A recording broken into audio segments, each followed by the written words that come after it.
Hello, everyone. My name is Natalie Ledwell, and this is the Inspiration Show.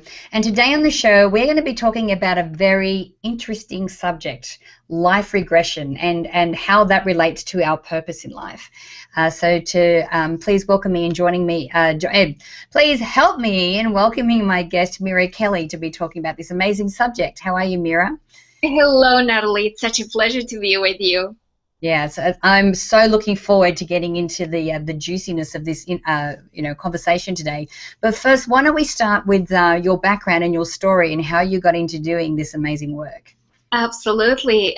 So what I do is I help people experience their past lives. And we do this for the purpose of creating emotional and physical healing for people.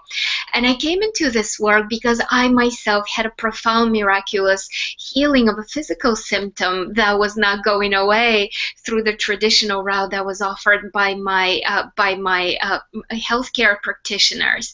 And when people hear that I used to be a corporate attorney prior to this incarnation of helping people heal through past life regression, they're always amazed. But it was really my own experience and witnessing for myself the power of this work that got me to now share this work with others. Great. So tell me, what was it that you healed yourself of?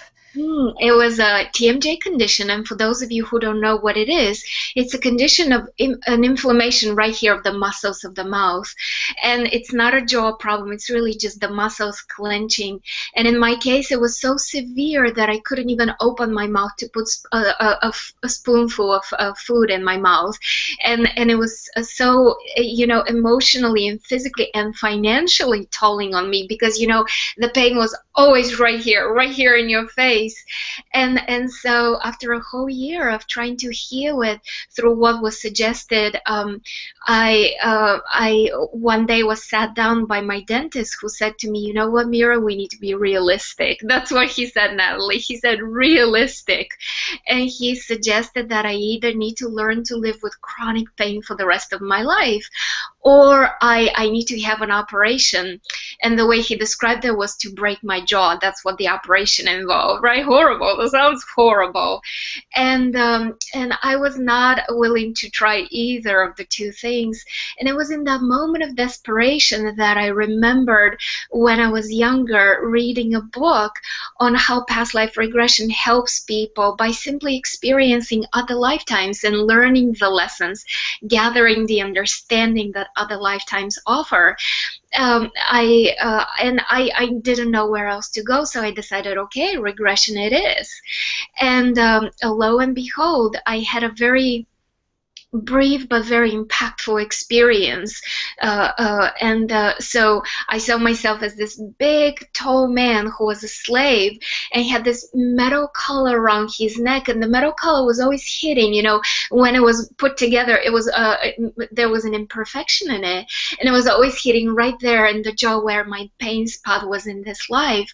And there was a lot of emotions, a lot of emotions around being enslaved and power and powerlessness, and that sense of being grateful for even being kept alive by my masters, And so I walked out of that regression with a whole lot of tears. I had a very, emotionally releasing experience. And the next morning I woke up and the pain was completely gone. And this took place, Natalie, about 8 years ago, and I've been telling this story ever since, and yet the pain hasn't returned. And so this is the kind of healing and profound transformation that comes to people when they try past life regression for themselves. Yeah, so this is not the first time I've heard about this. So you've gone through, and obviously someone has taken you through a process to go back into your past lives. Yeah. Yes. Yeah, okay. Yes. And so, all right, so you've realized that in one of your past lives that this, you were a slave and this was the situation. So how does the release happen?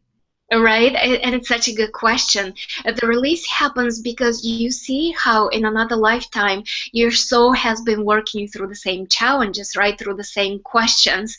And once you see the bigger picture of your soul, once you see the relationships you have had with other people, once you see how the lesson was worked through in different situations, it is such an empowering experience that you come out of it saying, you know what, now I understand. Now I see the bigger purpose. Now my mind gets it. I'm now ready to let go. And because the mind is part of the process, the mind is very easily on board and says, absolutely, I'm making now empowered choices, different choices.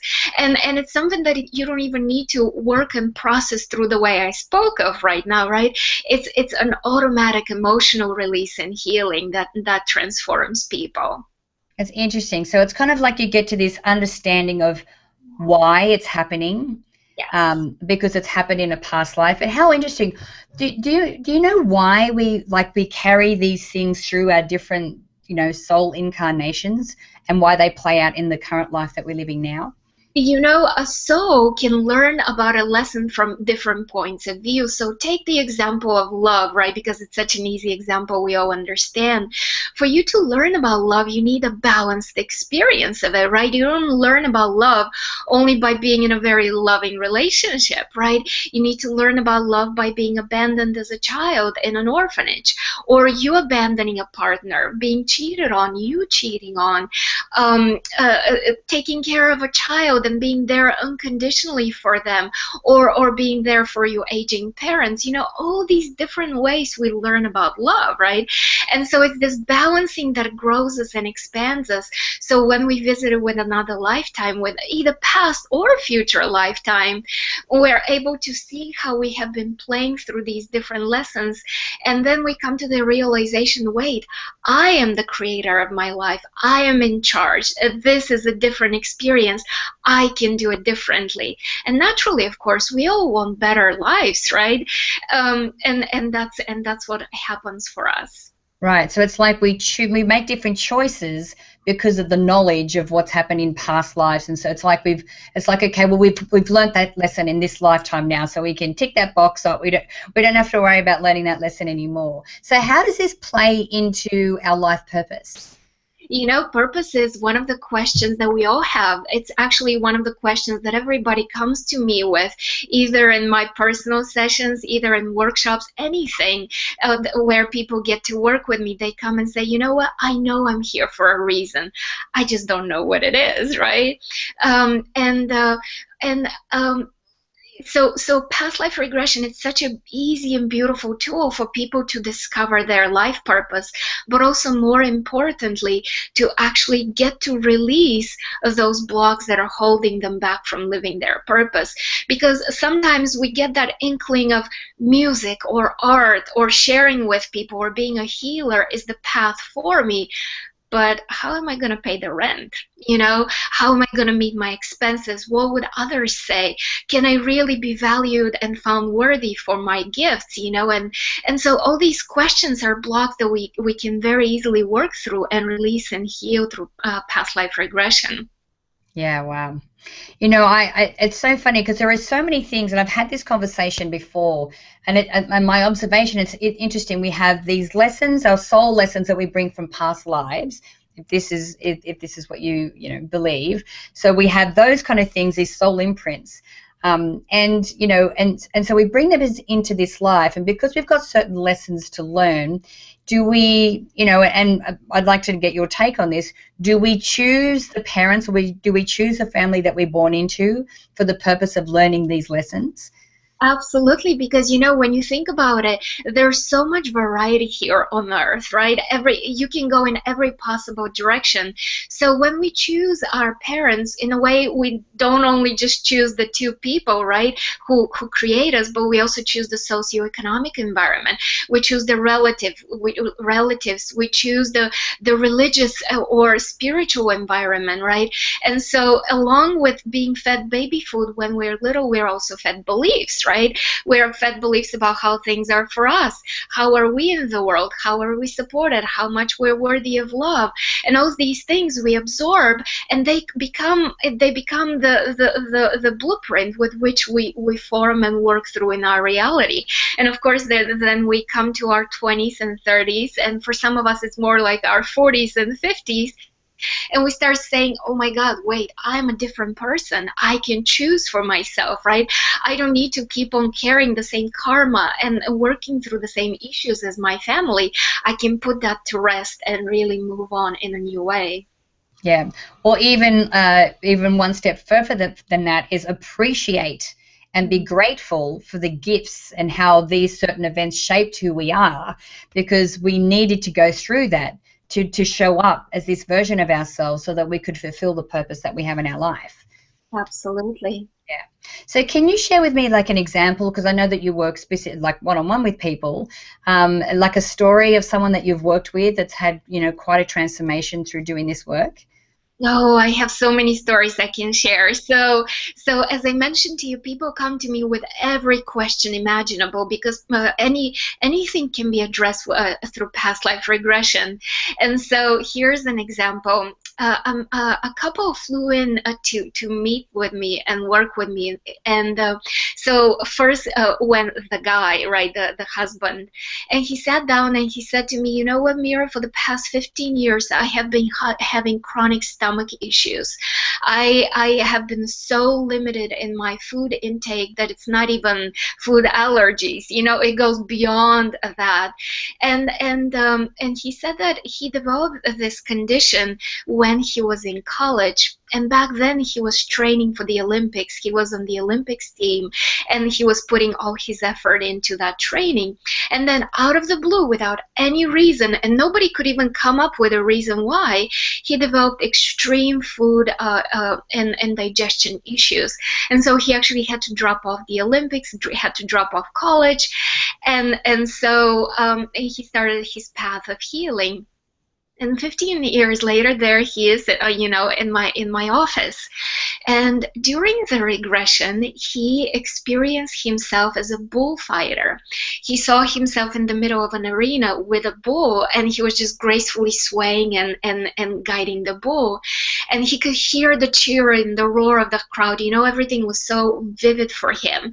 And then for a split second, he didn't get out of the way of the bull, right? And you can imagine the rest. So the bull slit his stomach right in the middle. His guts spilled on the dust, and he died right there in the middle of the arena with the crowd cheering and roaring, and and just the emotions of the gathering of people. And so his lesson, he came to put it all together. His lesson was around the idea of being seen and the safety of being seen, and the emotions being right there in his stomach, right? And so he left my office really feeling relieved, that sense of, feeling like he's a different person, no longer needing to hide and being afraid of being seen. And the following day comes his wife, and she walks in and she says to me, Mira, what did you do with my husband? And I said to her, why? and she says to me, when he left your office, he went and got himself a slice of pizza. And then for dinner, we actually had pasta. She said, ever since we've been married, we have never had pasta together because, it's not something he can eat. So both pizza and pasta in one day for him, that was a healing right there. So the emotional healing always brings about physical healing because our physical conditions are based on emotions being unresolved. And that's exactly what he experienced. And that's exactly why his body responded immediately so well. And so that's just one story. I have so many more I can share. Yeah, it really amazes me. And, like I said, I have a friend of mine that does a process called family constellations, which is, again, it's like regression, but with family members and stuff as well, and going back different generations. So it's interesting how our souls can actually bring through this karma and these lessons and everything through to this lifetime. I mean, we could talk forever about this, and it's I love this conversation. I love this subject, but we have run out of time. So Mira, I know that you have like a free gift for people that are watching this show. So can you tell us a little bit about that and where people can go to find you and work with you and get the gift? Absolutely. My website is just my name, mirakelly.com, as you see it on the screen. And when you go to my page, right at the top of the page, you're going to see my smiling face, and you'll see how to download my trust meditation. And we didn't touch upon this, but trust is such a significant base for us creating our reality, right? Trusting ourselves, trusting that life supports us, trusting that the universe is there to give us everything that we need, trusting everything that unfolds are such important things for us to open up to so that we can surrender and be guided. So I want to encourage people to download it and use it, because it will benefit them hugely. And also look into how to work with me and either catch up with me at one of my events, or just drop a note and say hello, and I would look forward to connecting with you. Wonderful. So guys, if you're watching this online, you can just click the banner to the side there, or if you're watching it on the app, the banner underneath, and that'll take you straight through to Mira's website. Mira, it has been an absolute delight talking to you this morning. Thank you so much for joining me. Thank you, Natalie. I loved it. Thank you. Wonderful. Now, guys, I encourage you to share this video and get the word out about this. You can do that by clicking the Facebook and the Twitter share buttons on this page. And also make sure that you leave your email in the box on this page if you haven't done so already, because I would love to send you the Manifesting with the Masters video e-course. It's actually valued at $87, and I'd love to send it to you for free. So until next time, remember to live large, choose courageously, and love without limits. We'll see you soon.